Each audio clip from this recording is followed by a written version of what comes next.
Seja bem-vindo ao podcast MG Familiar. Um podcast sobre temas pertinentes que nos fazem refletir e frequentemente com implicações para a prática clínica. E damos as boas-vindas ao nosso anfitrião, professor Carlos Martins.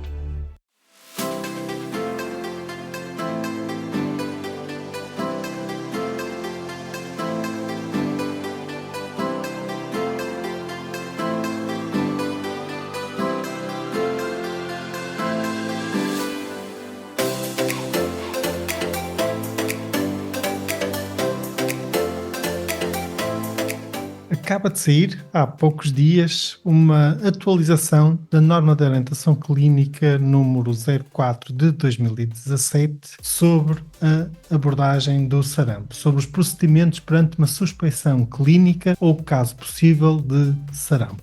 Dada a relevância deste tema no contexto atual, achamos que seria importante e pertinente trazer ao nosso podcast o essencial desta norma de orientação clínica. Pode-se ler logo no ponto 2 que uma suspeição clínica de sarampo ou um caso possível de sarampo constitui um alerta em saúde pública, cuja gestão compete às autoridades de saúde. Vamos então começar por fazer uma revisão das características desta infecção. Em relação às manifestações clínicas, habitualmente esta infecção tem um período prodrómico que inclui sintomas como febre, conjuntivite, coriza, tosse. Pode ocorrer o aparecimento de pequenos pontos brancos na mucosa oral, as chamadas manchas de Koplik. Essas manchas surgem cerca de 1 a 2 dias antes do aparecimento do exantema maculopapular. Entre o terceiro e o sétimo dia pode surgir então o exantema maculopapular. Normalmente é um exantema não pruriginoso. Inicialmente surge no rosto, seguindo-se o tronco e, por último, os membros inferiores, com atingimento das palmas das mãos e das plantas dos pés. Este exantema tem a duração de cerca de 4 a 7 dias, terminando por vezes em descamação. Podem surgir algumas complicações associadas a esta infecção, embora na maioria das pessoas seja um quadro apenas leve, moderado. As complicações podem resultar da replicação viral ou da sobreinfecção bacteriana. E pode surgir, por exemplo, otite média, pneumonia, laringotraqueobronquite, convulsões febris e encefalite. O período de contágio normalmente considera-se que vai de 4 dias antes até 4 dias depois do aparecimento do exantema. Nos casos sem exantema, considera-se que o período de contágio será 1 dia antes até 9 dias depois do início dos sintomas. Nos doentes imunocomprometidos, o período de contágio pode ser mais prolongado. Nas pessoas vacinadas, o período de contágio será menor e também é menor o risco de transmissão. A transmissão ocorre por via aérea, por aerossóis, contacto direto com secreções nasais ou faríngeas de pessoas infectadas e, embora menos comum, também pode ocorrer por contacto com objetos contaminados com secreções nasais ou faríngeas. O período de incubação, em média, ronda os 10 a 12 dias, mas pode variar entre 7 a 23 dias. Vejamos agora como se define, então, um caso possível, um caso provável e um caso confirmado. Considera-se um caso possível a pessoa que preenche os seguintes critérios clínicos: ter febre e exantema maculopapular e pelo menos um dos 3 seguintes critérios: tosse, rinite ou conjuntivite.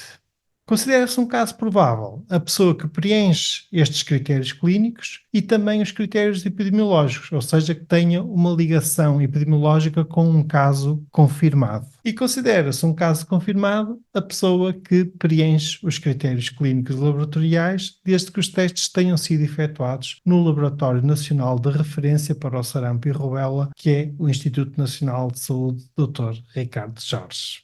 Passemos agora às medidas a implementar perante uma suspeição clínica ou caso possível de sarampo numa unidade de saúde.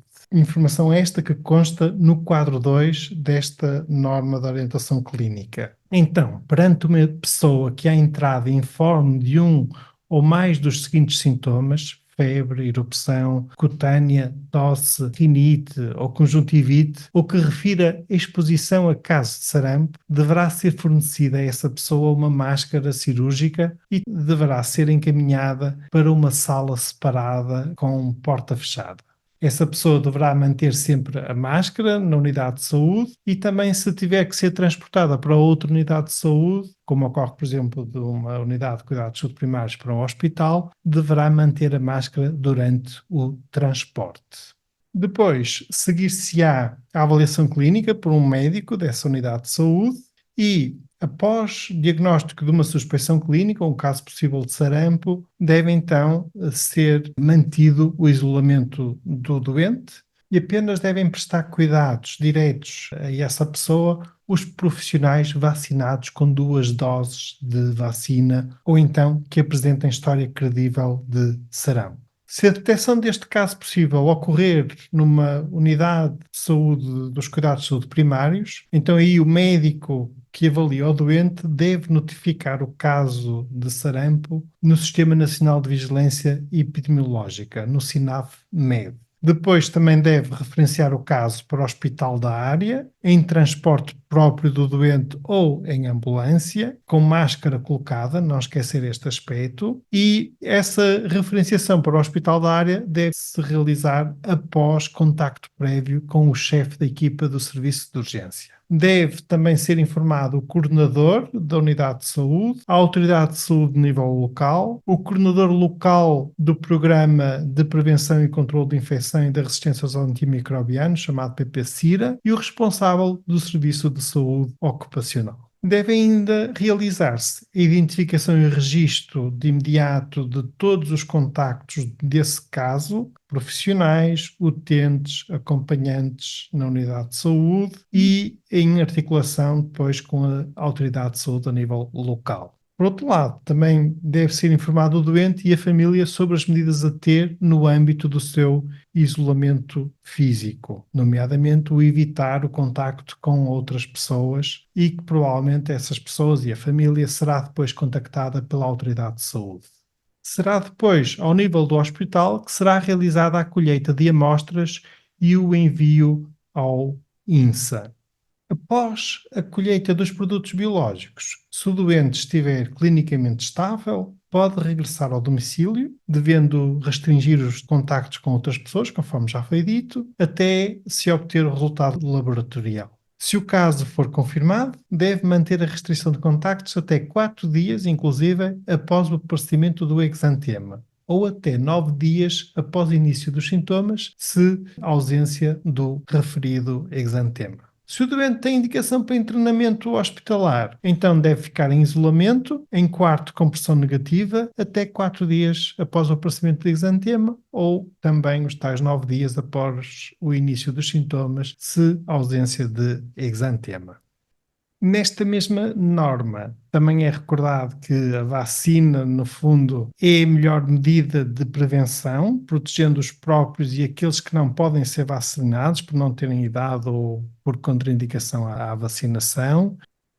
Finalmente, salientar que vale a pena ler a norma na íntegra, nós aqui não o fizemos, mas junto desta norma é publicado também um algoritmo, um fluxograma de atuação perante uma suspeição clínica ou caso possível de sarampo, que está muito prático e interessante, e nós partilharemos com este episódio do podcast o link de acesso quer a esta norma, quer ao tal algoritmo, quer também à orientação clínica sobre controle de infecção em unidades de saúde relativamente ao sarampo e que também foi atualizada no mesmo dia e publicada pela Direção-Geral de Saúde. Caros colegas, espero que tenha sido útil esta pequena revisão e esta partilha da atualização desta norma de orientação clínica. Muito obrigado por nos ouvirem, fiquem bem, continuem bem, até ao próximo episódio.